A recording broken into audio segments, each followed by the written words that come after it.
मुझे छोड़ दो, हे यक्षराज, मुझे बचाओ इस दुष्ट से, बचाओ, छोड़ दो मुझे, छोड़। हे दुष्ट, अपनी इस दुष्टता का परिणाम जानता है? छोड़ दे दानव महारानी को। मेरे मार्ग में आने वाले का परिणाम क्या होता है, ये रंभ की दशा देखकर जान लो और मुझे मार दो। दुष्टता करने वाला हमें परिणाम का भय दिखा रहा है। अरे निर्बुद्धि, परिणाम के भय से दुष्टों को भयभीत होना चाहिए। छोड़ दे दानव महारानी को। अपना हित चाहता है तो मेरा मार्ग छोड़ दे।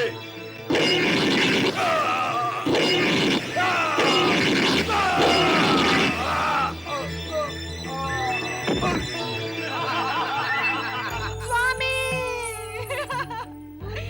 स्वामी, स्वामी, आंखें खोलो दानवराज, आंखें खोलो स्वामी।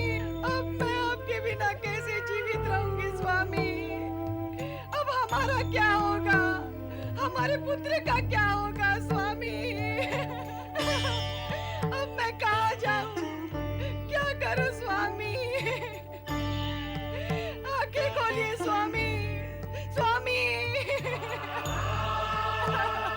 स्वामी। दानव महारानी, धैर्य धारण करें।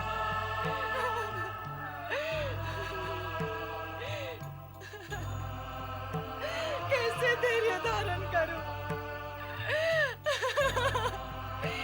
मेरा तो सर्वस्व समाप्त हो गया।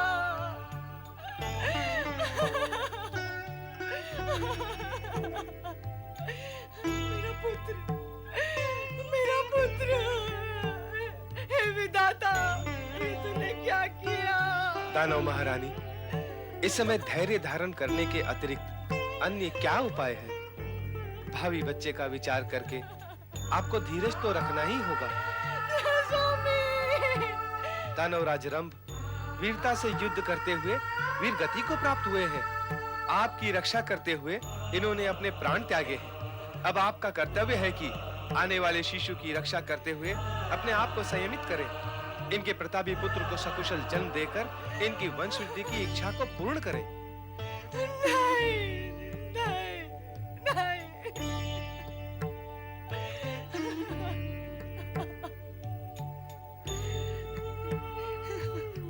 स्वामी, न जाओ स्वामी, मुझे इस जगत में अकेला छोड़कर न जाओ स्वामी। दानव महारानी, बार बार समझाने पर भी आप स्थिति को समझ क्यों नहीं रही हैं? जीवन मरण विधाता के वश में है।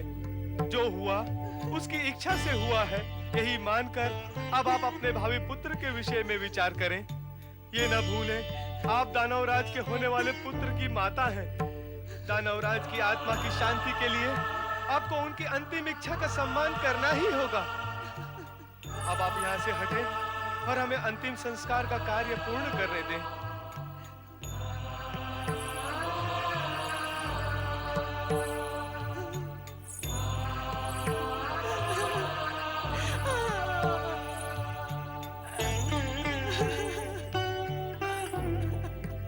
हे अग्निदेव, दानवराज रंभ ने समर्पित भाव से आपकी आराधना की है।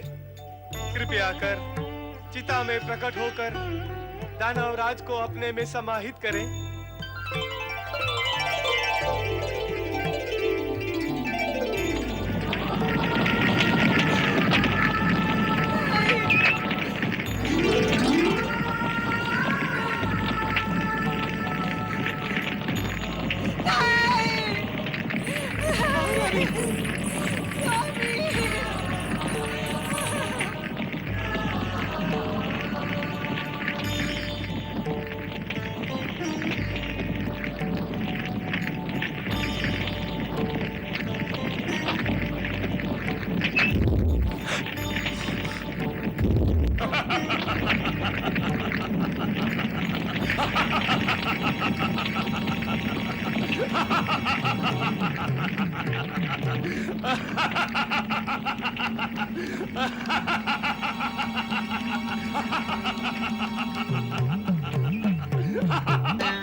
मैं दानवराज धनु का पौत्र और दानवराज रंभ का पुत्र महिषासुर हूँ।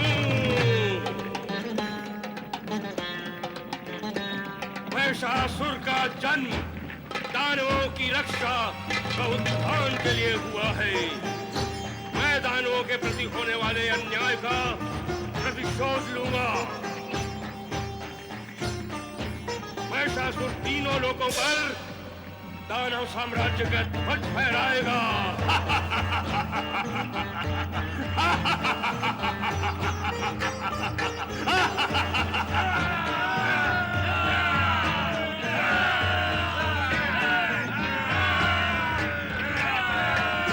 महाबली महिषासुर की ब्रह्मपुत्र महिषासुर की, दानवराज महिषासुर की, महाबली महिषासुर की, ब्रह्मपुत्र महिषासुर की, दानवराज महिषासुर की। उस दिन यदि अग्निदेव बीच में ना आए होते, उन्होंने देवगण का हित विचारा होता, तो मैं रंभ को भी समाप्त करने में सफल हो गया होता।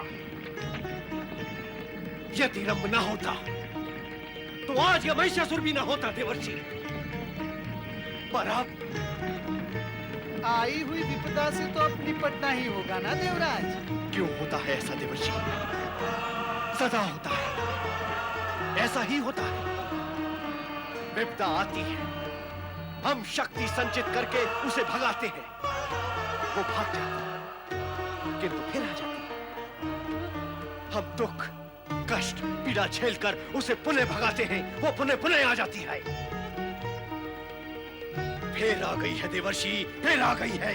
विपदा और संपदा ये तो ऋतुओं की बहनें हैं। उन्हीं की भांति आती है, जाती है, फिर आती है, फिर जाती है।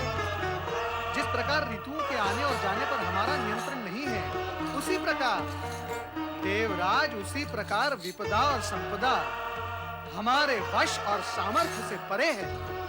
उनका आना जाना तो लगा ही रहेगा देवराज। इसमें हताश होने की क्या आवश्यकता है देवराज? जिस प्रकार हम ऋतुओं के आदी हो गए हैं, उसी प्रकार विपदा का आदी हो जाना ये हमारे हित में ही होगा। नारायण नारायण।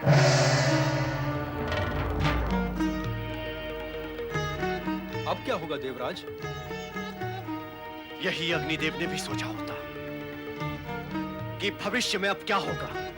वे नहीं सोच सके, किंतु अब हमें तो सोचना ही होगा देवराज। महिषासुर को उसकी माता श्यामला ने अग्नि में जन्म दिया है, अर्थात इस दानव की शक्ति में वृद्धि हुई है। दानव शरीर से तो शक्तिशाली होते ही हैं, केवल मन, आत्मा और बुद्धि से ही दुर्बल होती है। किंतु युद्ध तो शरीर ही करता है।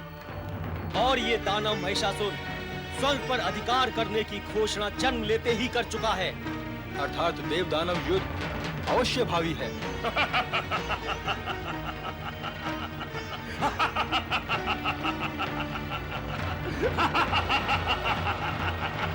महाबली महिषासुर की महाबली महिषासुर की महाबली महिषासुर की महाबली महिषासुर की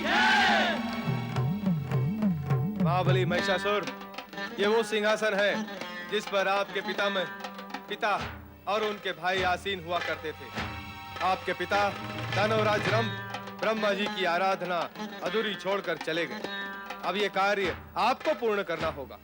इस कार्य को पूर्ण किए बिना पूर्वजों की महत्वाकांक्षाएं पूर्ण नहीं होगी।